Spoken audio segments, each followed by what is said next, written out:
my view, being a Yupik is to live off the land, be able to speak your language, know some history about your people, know how to sing with the song composers, know how to make motions to the songs that the composers make. That to me is being Yupik. Andy Pauken had a dream to open the book, a book with no bindings, no ink, no pages, but rich in stories recorded in the hearts and memories of his elders, stories that might be lost forever if not passed on and shared. Andy Pauken's dream came to life in November 1989, much in the way these masks were made. In the old days, the shamans handed down their nighttime glimpses of the spirit world to the master carvers in the village. They worked the wood with curved knives until the shaman's vision emerged, a vision the whole village could share. Like the carvers, it was Pauken's job to make the intangible tangible, to bring his people's past alive in a way they could see, touch, and experience. And in the Yupik way, Pauken went to the source, to his elders.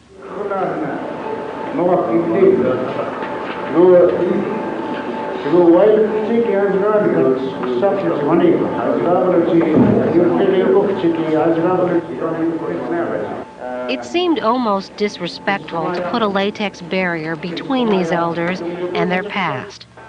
But they didn't mind because they, of all people, know what it took to craft these treasures, treasures brought out of hibernation from the Sheldon Jackson Museum in Sitka. The artifacts arrived in Mountain Village in special fiberglass suitcases, quite a contrast from the way they left the region 100 years ago, hauled off in wooden barrels by the missionary Sheldon Jackson.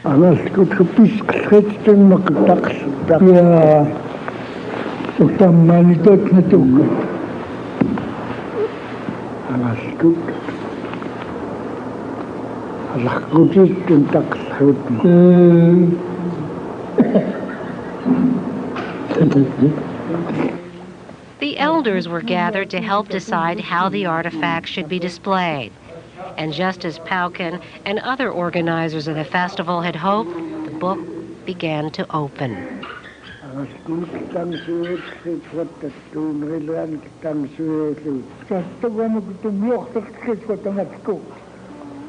The elders worried about what the younger generation would make of all of this. Elder Jimmy Pauken said, "They will think these things are nothing, today's young people."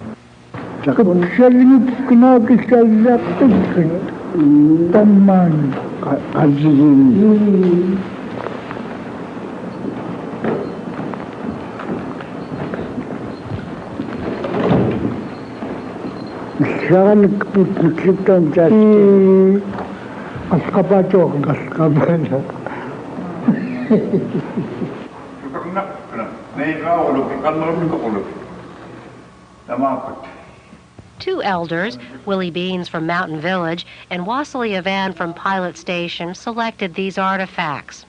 They were chosen by elders from the region to travel to the Sheldon Jackson Museum, where there's a huge collection of Yupik artifacts, most most of it in storage. Wassily Avan defines being Yupik as being able to live off the land, to make everything you need yourself. These drawers were laden with examples of that tradition of self-sufficiency. Grass socks, clothing made of fish skin, net-making tools, weights fashioned out of reindeer bone, shaped like fish. Tools for a harsh world, a world the Yupiit mastered with grit and grace. A lot of times there's a sense of humor in things, in small things, in the ivory carvings, in pieces of jewelry. We have one dipper.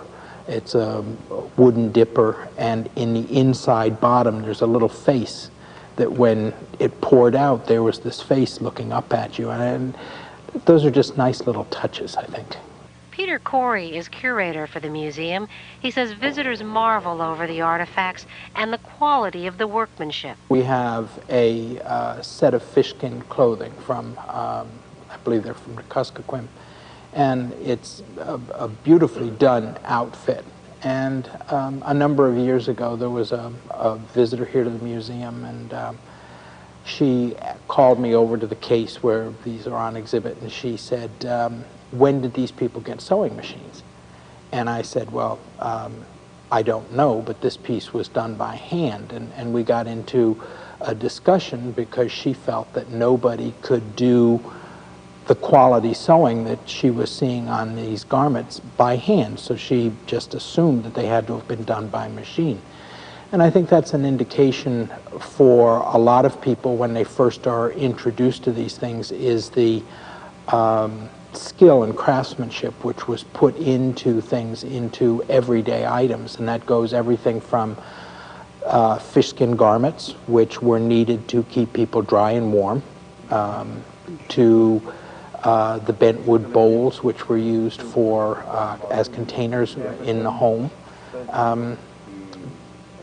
Not only the skill in putting them together as completed objects, but then there was always seemed to be just one or two steps further to decorate them. And the decoration served no utilitarian purpose, but there was something that the people wanted to convey in the decorating of the objects. Some of it may have been religious. I think a lot of it had to do with just personal aesthetics.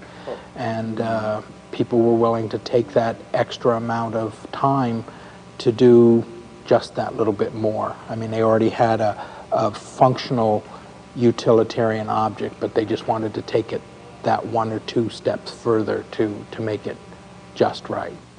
But I really look back at our ancestors, the ones that really depended on subsistence. For instance, one of the stories that Mr. Wasley and Mr. Beans mentioned were that in order to make a net to catch king salmon, dog salmon, and whitefish, they had to redo and remend the nets to catch those sizes of fish. An example is in the springtime they make a net, king salmon net, and when they have enough king salmon, then they undo every knot in that net and make it into a chum salmon or silver salmon net. Then after they get enough chum salmon and silver salmon caught, then they redo every knot on that net and make it into a whitefish net.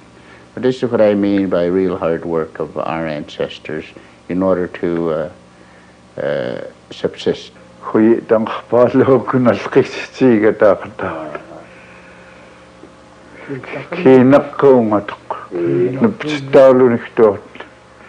Many of the artifacts the elders selected for display in Mountain Village have long disappeared from use. They wanted the younger generation to understand what life was like before welfare and other Western ways invaded their world.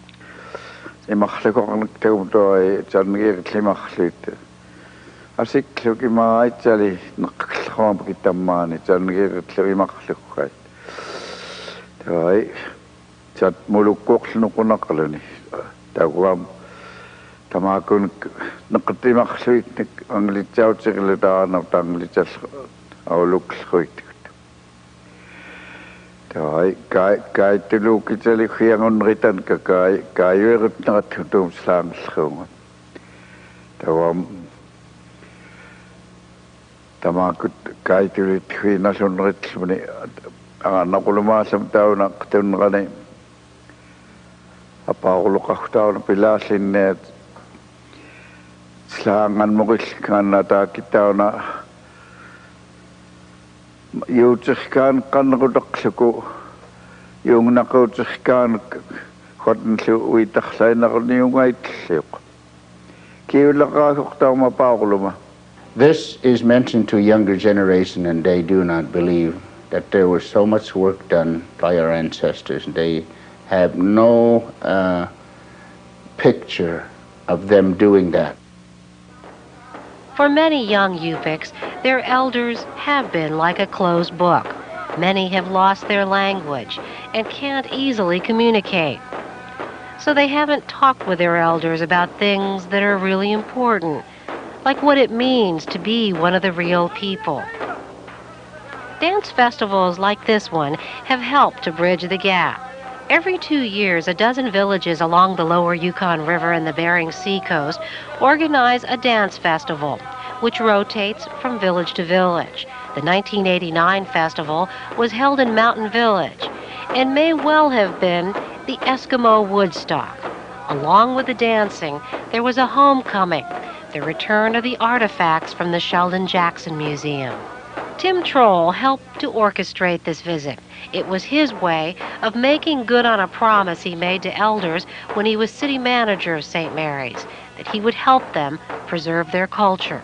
Certainly, in my role as city manager, I felt that it was not my function just to make sure that the sewers run and the water runs and the roads are clean, but that you're also to some extent responsible for the mental health of the community and how people perceive themselves. Because if you could have everything functioning well, but if nobody really thinks highly of their community, then that says something about the community. And I felt that by trying to emphasize and using the city council and working with the city council to really emphasize the Yupiq culture, that would give people pride in themselves and what they are, and it would make the community a better place. Do you use something else besides fish skin? Yeah, just kind of used, reindeer. Reindeer? Yeah, and their legs and using. Like pages of an illuminated manuscript laid out for all to see, the artifacts evoke stories the young people had been yearning to hear. You look at them and the younger people, they wonder, well, what's this? What did they use it for? And the people here, they want them to know. So, this is what made their culture, and this is what's going to help it move on. And if we know how to make things like this, and if they're willing to show us how, and it's fun for both of us, then it's something that will work.